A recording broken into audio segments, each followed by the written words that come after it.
So let's look at figure 3.3-1. This is a pretty nice little Venn diagram that lets us look at the way that the Constitution works. What it says is that there are some powers that are national powers, and they are exclusively national powers. Notice that all the ones that are listed in the peach-colored box are in Article 1, Section 8. National defense, currency, post office, foreign affairs, interstate commerce. Those are some things that federal government does exclusively, state governments don't do. Then, over in the blue box, there are some things that are not listed in Article 1, Section 8. They're not listed anywhere else in the Constitution. And we know that Article 10 says that if it's not listed as a foreign power, as a federal power, then it is a state power. Some examples: local governments, chartering local governments. Any city got its permission from a state. Education. States are in charge of education and their education systems. Public safety.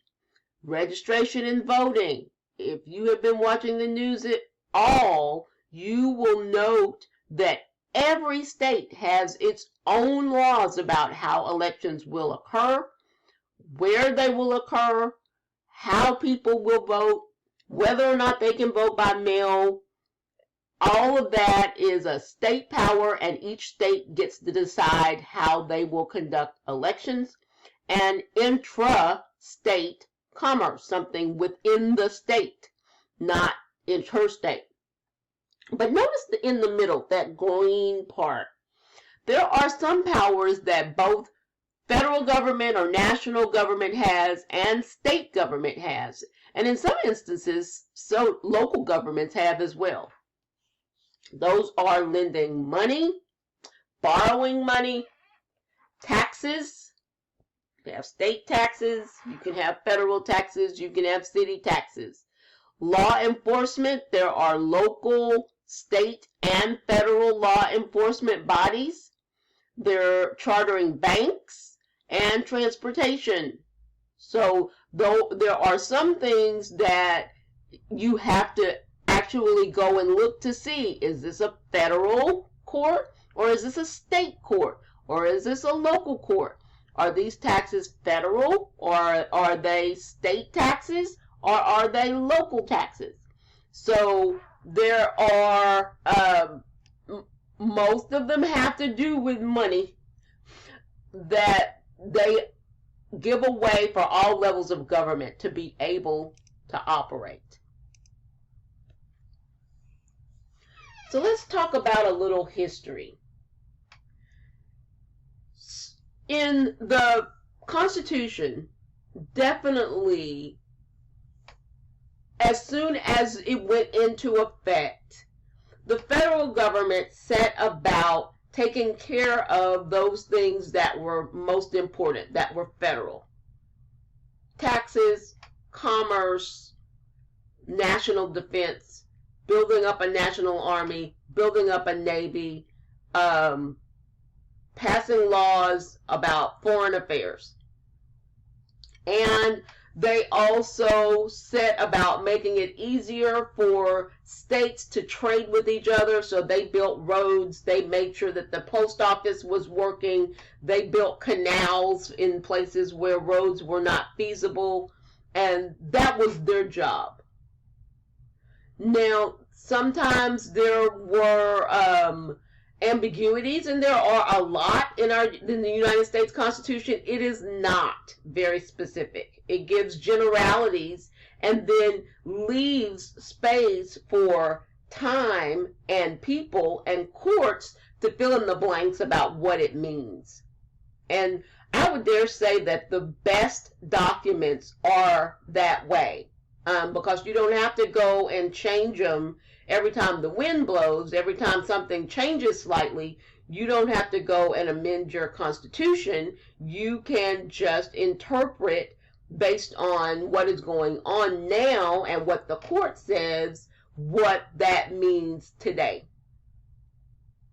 But federalism progressed through 3 historical eras, and we are going to talk about those. So, from 1789, which was when the final state necessary ratified the Constitution, till 1865, there was this constant struggle between national government and state government, with state governments always trying to define federal government, you stay in your lane. You build roads. You stay over there and let us take care of our business. So during that period of time, there were a couple of landmark cases. One of them was McCulloch versus Maryland. Now, you will hear about McCulloch versus Maryland in several iterations, in several chapters. This is our second time, I believe, discussing McCulloch versus Maryland. Remember that Maryland had got mad at the federal government for putting a bank in Maryland. And they said, you don't have the right to create a bank. The Constitution doesn't outline the ability to create a bank. So if it's not in the Constitution, you don't have that power. And if you do have that power, then you need to pay state taxes. And the federal government, led by John Marshall, a Federalist who believed in a strong central government, said, number one, a bank is commerce. So we say that it is regulating commerce. So using the elastic clause is just simply a law to regulate commerce, bank commerce. Then they said, nope, they don't have to pay state taxes because the supremacy clause says that federal laws will be supreme, federal constitution will be supreme, and federal treaties will be supreme. So no, they don't have to pay taxes. So the case of McCulloch versus Maryland clearly established that national power was going to be recognized by the courts, at least in 1819. There was another case several years later, 1857, we had the Dred Scott case.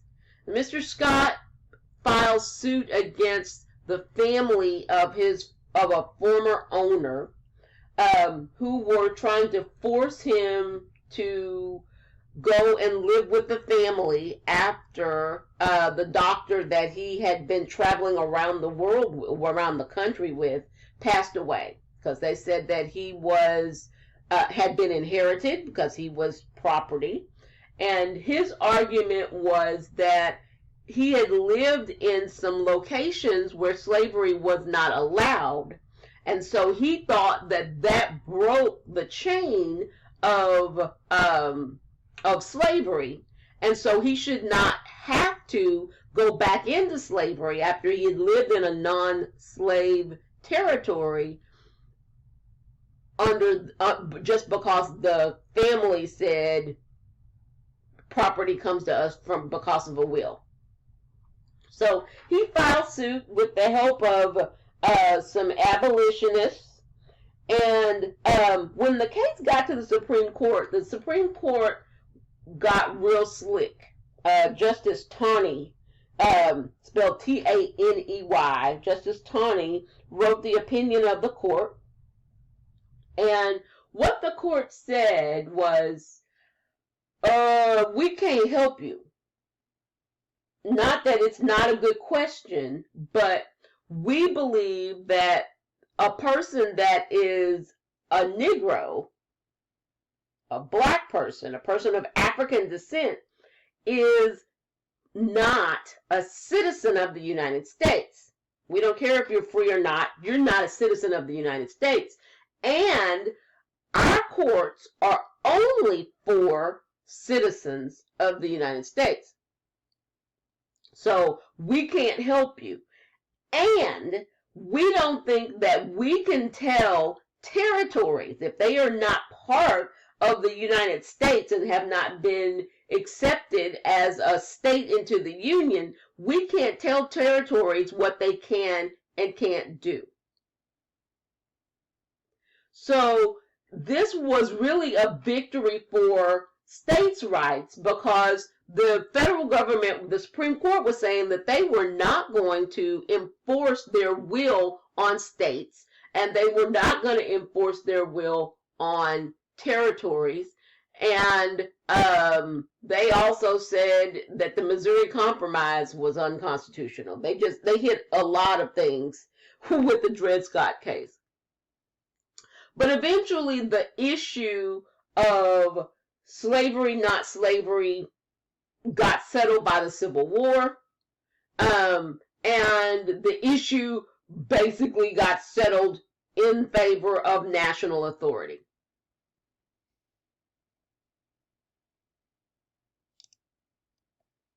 So from 1865 into the war till about 1937, we entered into a period of time that we call dual federalism. Dual means two. Dual means federal government stayed in their lane and did their job. State government stayed in their lane and did their job, which were much more substantial. They had many more things to do than federal governments for the citizens that lived within their borders. So there was a distinct separation. State governments had a great deal of power, and the federal government was protecting that. Supreme Court was protecting that.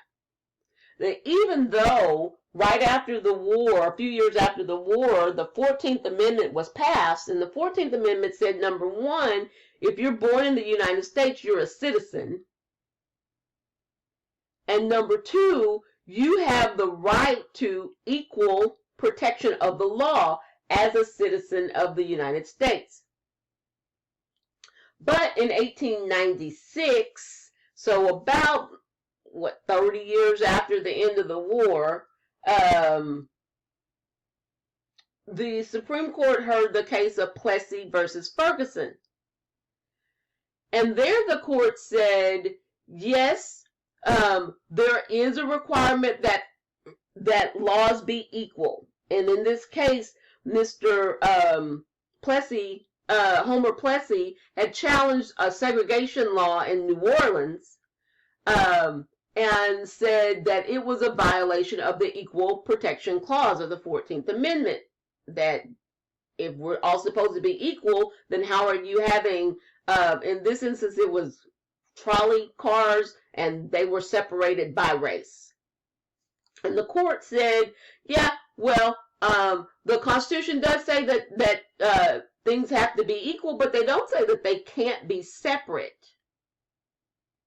So the court established the separate but equal doctrine, and basically said, state courts and state legislatures, if you want to pass laws segregating schools, hotels, restaurants, movie theaters, we're not going to stand in your way, because the Constitution doesn't say that they can't be separate. You just make sure that you always have an equal facility.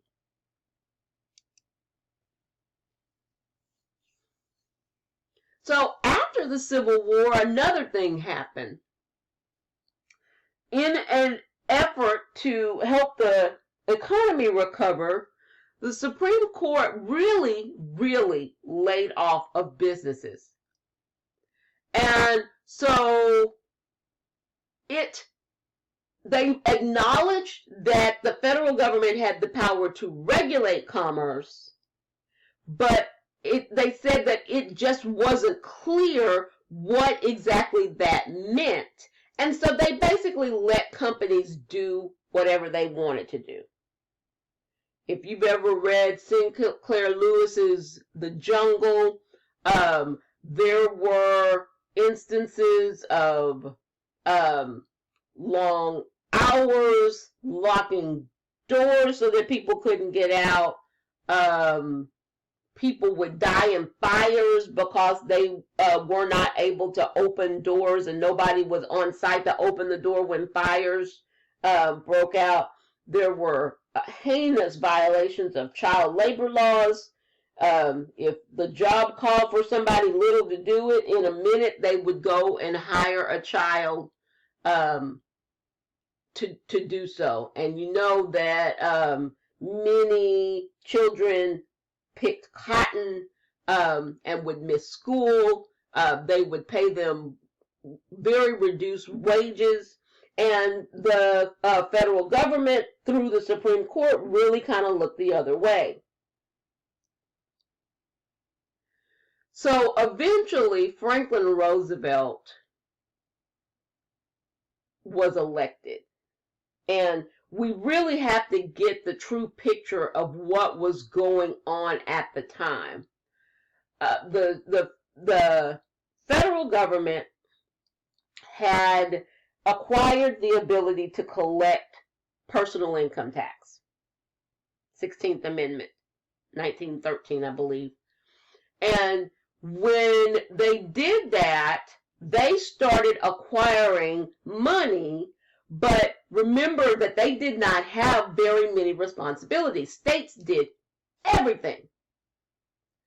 And then in 1929, when the stock market crashed, and there were a series of natural disasters that destroyed crops, there were issues with not having rain, there were issues with pestilence, companies were closing down, people were losing their jobs, and some of the people that were losing their jobs were losing really good jobs. So remember that states get their money primarily from taxes. They get taxes when people buy goods. They get taxes from businesses when businesses make profits. Well, if no businesses are making profits because they're closing down, if people don't have jobs, they're not buying goods. If people don't have jobs, they eventually won't have a place to live. Their needs increase substantially because they're not able to purchase food. And so it's your responsibility as a state to get them the food and the provisions that they need, and find a way to continue to educate them. So states were in a really bad place, a really bad place. And so at that point, Roosevelt starts assessing the situation, and he started applying something that he had tried out when he was governor of New York. Now, on the federal level, he called it New Deal, the New Deal, and it was a series of economic and social programs designed to help people out. The one little issue: whose responsibility is to take care of their citizens for everything except for interstate commerce? It was states' responsibility, but states didn't have any money.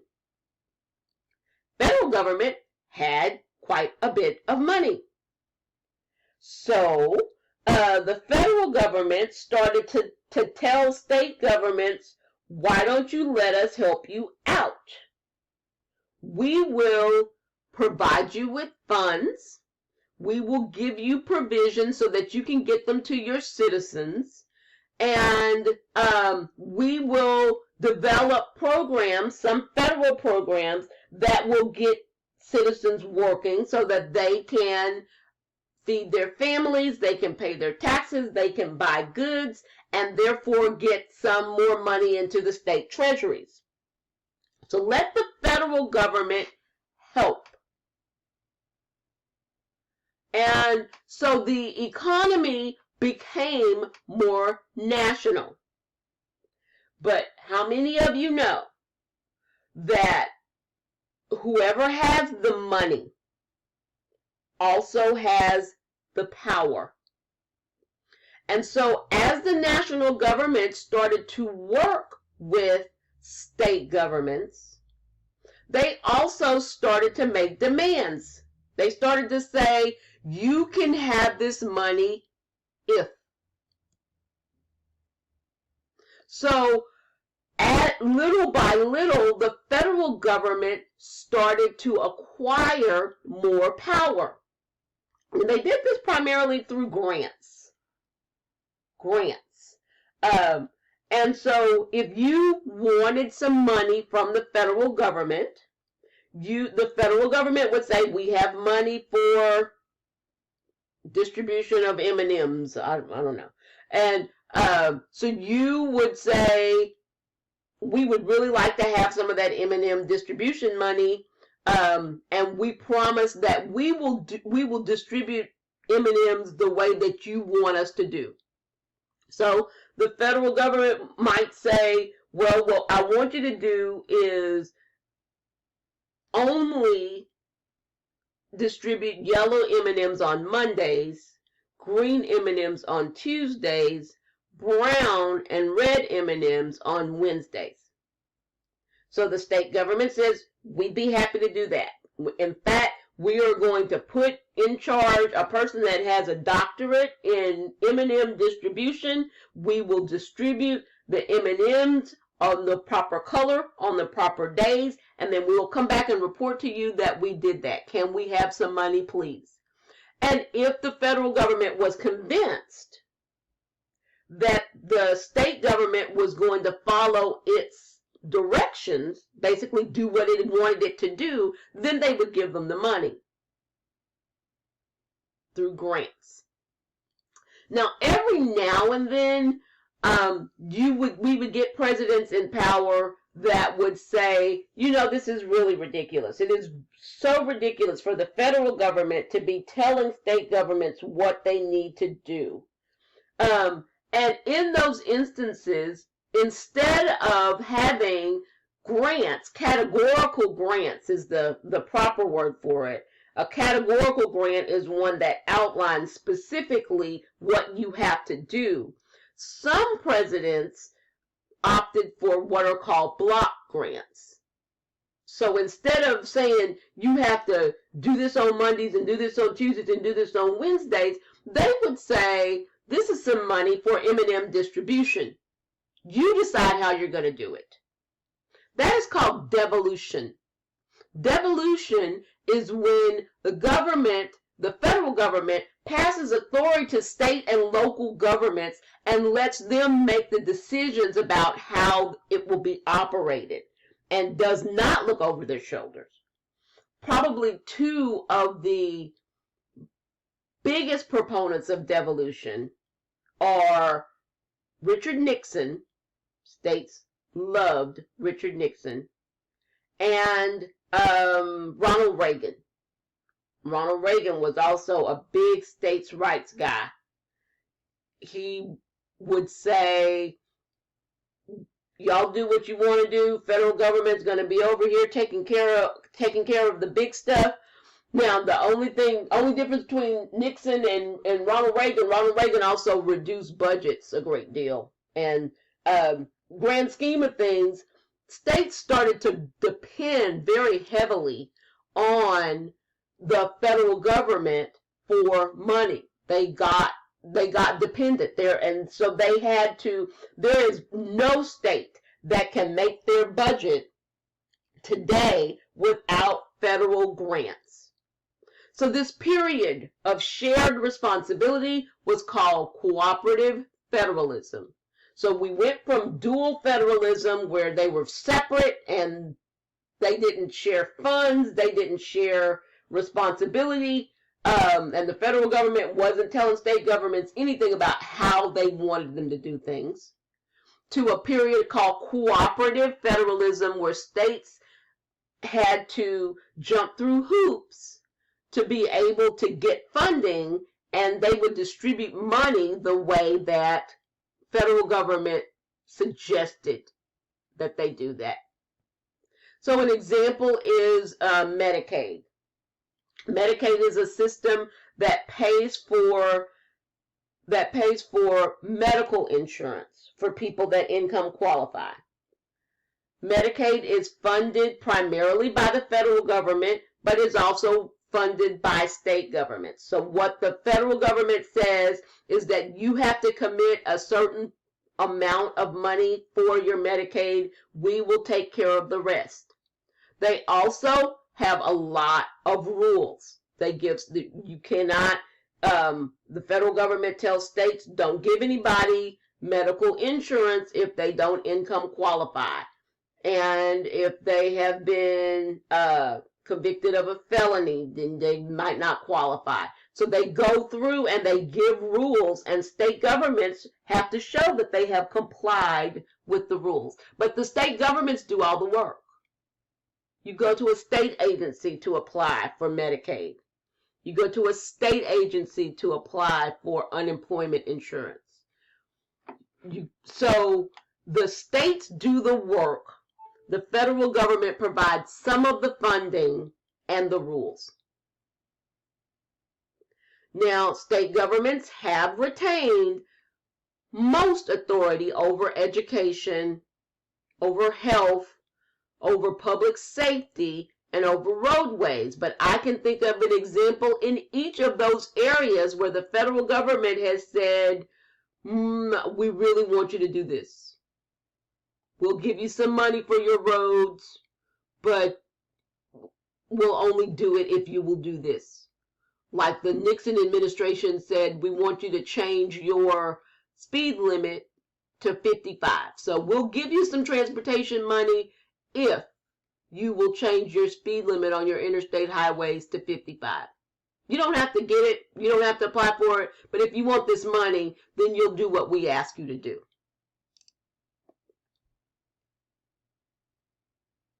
So fiscal federalism is when federal funds are used for state and local programs. I have given you quite a few examples. We talked about grants. Grants are actually money, cash payments that states and local governments get directly from the federal government to fund programs. Categorical grants are those that are very specific, where they restrict what you have to do to be able to qualify for the programs, and you have to do some reporting to show that you complied. A categorical grant.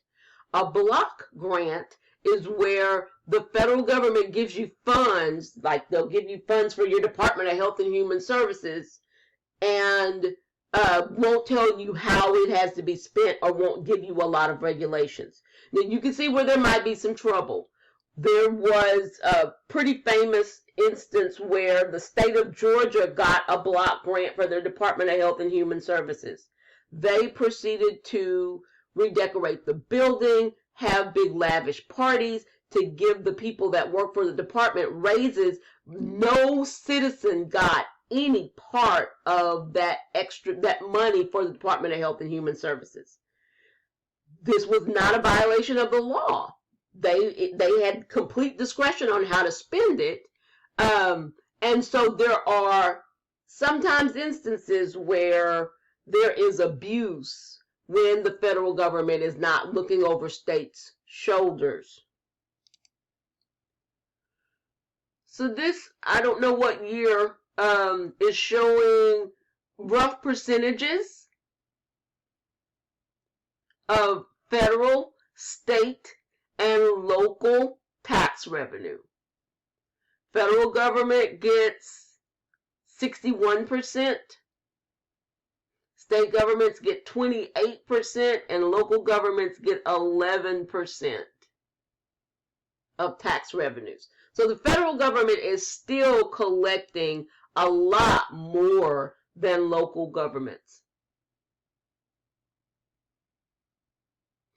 Now, if we look at, and this chart starts in 1955 and ends in 2020, just notice the amount of money that has been going from federal governments to state governments. Notice the dip in the 80s. That was during Reagan's years. But there has been a pretty steady rise and exponential amounts are now given in grants to state and local governments compared to, say, 1955.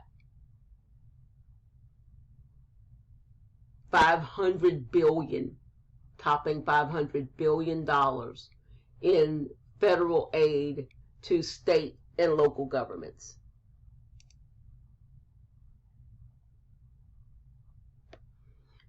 This chart just shows, it shows the percentage of revenue that comes from the federal government through grants. So some states are much higher. Oregon, Arizona, Georgia, Maine, for example. Some states are right in the middle, still 30 to 34.9%. Texas falls into that category. And some states are 30% or less. California, Nevada, Colorado, Kansas fall into that category.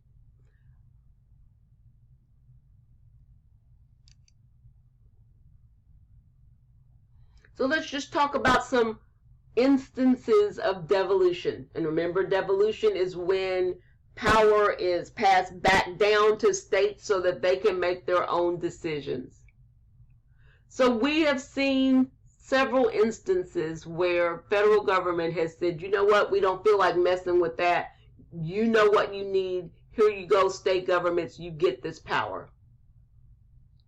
Usually the concept and the support of giving more power to the states, we associate more with Republicans than Democrats.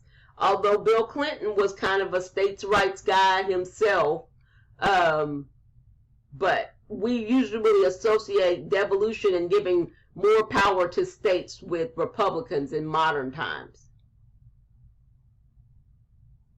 And so after 1994, when we started to see a lot of Republicans getting elected on state level and federal level, we started to see more and more policies that pass power to states. In 1996, when Bill Clinton was president, Congress passed the Welfare Reform Act, and it severely limited who could get welfare programs or entitlement programs, how much you could qualify, how much you had to make to qualify for them, and how long you could receive the benefits. Now, this movement toward letting states have more and more power kind of waned after 2001, because the federal government had to really start intervening, really had to get in there and figure out where people were. They started monitoring people's social media. They started monitoring people's phones.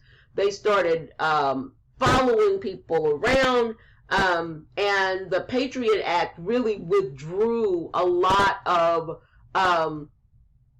state power and replaced it with federal power. Another example of a huge sweeping program, federal program, was the Affordable Care Act. And the United States government, and primarily Republicans and Tea Party members, have been working to overturn the Affordable Care Act since its inception. Now, the only problem when you give people a large sweeping program and they are starting to feel the benefits of that program, it's really difficult to then take it away. There was a lot of fuss about the Affordable Care Act, about the constitutionality of the Affordable Care Act, about the extra cost of the Affordable Care Act. There were protests, new parties formed. People did not like the concept. But today, you don't find very many people saying flat outright, I need the Affordable Care Act to go away. Because it expanded who could be covered. In many instances, not in Texas, but in some states, they expanded who could qualify for it. So who could qualify, like for Medicaid. You didn't have to be below the poverty line to qualify for Medicaid. So, but the Affordable Care Act was a huge program, much like New Deal programs, and is another example of moving away from state power. So let's just look at a little bit about how this has progressed. We talked about Roosevelt's New Deal, really started in the late 30s, expanded into the 40s, and it was the way that the country was able to dig itself out of the Great Depression. Large outlays of money, large outlays of jobs, the institution of grant programs that could get money to states so that they could take care of their citizens, and it was a huge program. Incidentally, Roosevelt was a Democrat. You're going to see a pattern in just a second. Lyndon Johnson's Great Society programs. Lyndon Johnson instituted a war on poverty. And he basically said that people are never going to be able to get ahead if you don't basically make them whole. Because they're never going to be able to go to college because they can't afford to go to college. They're not going to be able to go to college because they have children, and so they're having to take care of their children and they have to work. So he instituted several programs that were designed to help people come out of poverty. The best example is community college system. He set up and encouraged states to get land donated and have college credits for that were much less costly, and were federally subsidized. You compare your tuition as a Tarrant County College student to the tuition at University of Texas or Texas A&M. And we won't even talk about TCU and SMU. He instituted Pell Grants so that if you met certain income levels, you would be able to get a large outlay of money so that you could afford to go to school. CCMS. I don't even know what that stands for, but I know that it's where you get vouchers for daycare so that you can go to school. Programs to help encourage you, like at Tarrant County College, we call it STARS. There are basically 3 programs that you get federal grants for that help you to work through, especially if you're first time in college or first generation in college, or if you income qualify. There's a lot of support that you can get at community colleges, and they have similar programs at state schools that help you to work through maybe some of the things that you didn't learn if you had some type of disadvantage. So they'll help you get books, they'll provide tutors, they'll provide computers, they'll provide flash drives, and they provide support. You talk with counselors, they make sure that your work is going along, and all of those are Great Society programs. Now, what did that require? A lot of money. What did that require? An expansion of government. What did that require? A lot of grants. Lyndon Johnson, also a Democrat. We just talked about the Affordable Care Act. The other name for the Affordable Care Act is Obamacare. Obamacare was another large program that changed how federal government delivered services to citizens. Also increased spending. It was also a large federal program. Obama, Barack Hussein Obama, also a Democrat. So you should see. Now, I'm not saying that the deficit only goes up under Democrats. That is certainly not true, because wars are expensive, and we have entered into wars and have been in wars when we did not have Democratic presidents.